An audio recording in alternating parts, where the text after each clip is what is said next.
Hello friends, আশা করছি আপনারা সকলে সুস্থ আছেন, ভালো আছেন। আজকে আমি আবার একটা নতুন ব্লগ নিয়ে হাজির হয়েছি। তাতে বলবো সিঙ্গাড়া কেন ত্রিভুজাকার হয়।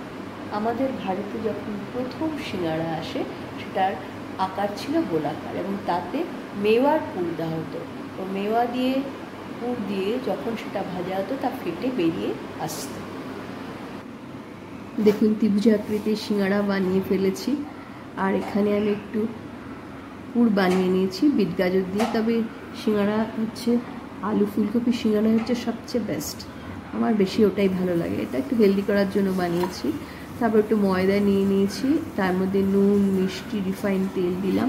এটাকে ভালো করে একটু হালকা হালকা জল দিয়ে, একবারে জল ঢাললে চলবে না, অল্প অল্প জল দিয়ে মেখে নিতে হবে। আগের একটু মাখা ছিল, সেটা একটার সঙ্গে মিশিয়ে আমি খানিকক্ষণ মাখাটা রেখে দিলাম। এইবারে এটার থেকে ছোটো ছোটো লেচি কেটে নিতে হবে এবং লেচিটা বেলে ভেতরে পুর দিয়ে সিঙ্গাড়া বানিয়ে নিলাম। এটা একটা প্রসেস।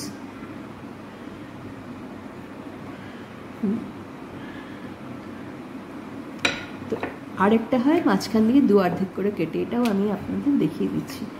তো এইভাবে সিঙ্গাড়া বানানো হয়ে প্রথমে তো বানানো হলো মেওয়া দিয়ে, সেটাও ফেটে যাচ্ছে গোল করে। তারপর ড্রাই ফ্রুট দিয়ে বানানো হলো, সেটাও ফেটে যাচ্ছে।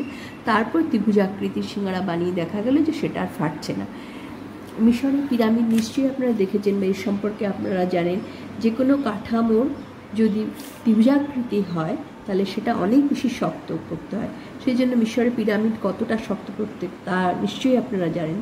ত্রিভুজাকার আকৃতির কারণে সিঙ্গাড়ার উপরে ও নিচে একটি পুরু স্তর তৈরি হয়। এর ফলে মশলা চট করে বের হয়ে আসে না। এই কারণে সিঙ্গাড়া ত্রিভুজাকার। অন্য কোনো আকারের সিঙ্গাড়া আপনারা বানিয়ে দেখতে পারেন, এরকম স্বাদ আপনাদের মোটেও লাগবে না। এইবারে আমি দু অর্ধেক করে যেটা বানালাম দুপাশ থেকে জুড়ে দিয়েছি। একটু বেশি অংশ ছিল, সেটা আমি কাঁচি দিয়ে কেটে ওই ত্রিভুজাকার আকৃতিটা নিয়ে আসলাম। এবার একটু রিফাইন তেল গরম করে নেব। রিফাইন তেল গরম করে তার মধ্যে সিঙ্গাড়াগুলো এক এক করে আমি ভেজে নেব।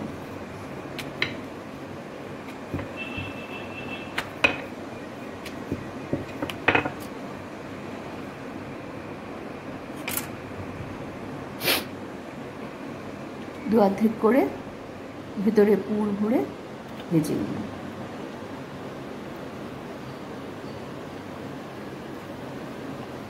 সিঙ্গাড়াগুলো এক এক করে ভেজে নেব তেলে।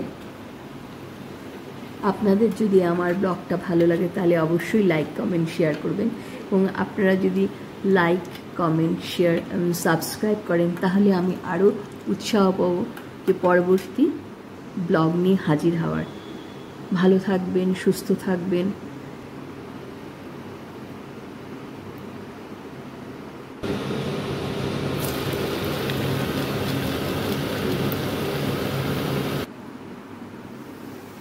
আর যেটুকু আমার মাখা বেঁচেছিল তা দিয়ে আমি কতগুলো নিমকি বানিয়ে নিয়েছি। বাই ফ্রেন্ডস, দেখা হচ্ছে পরবর্তী ব্লগে। Bye bye.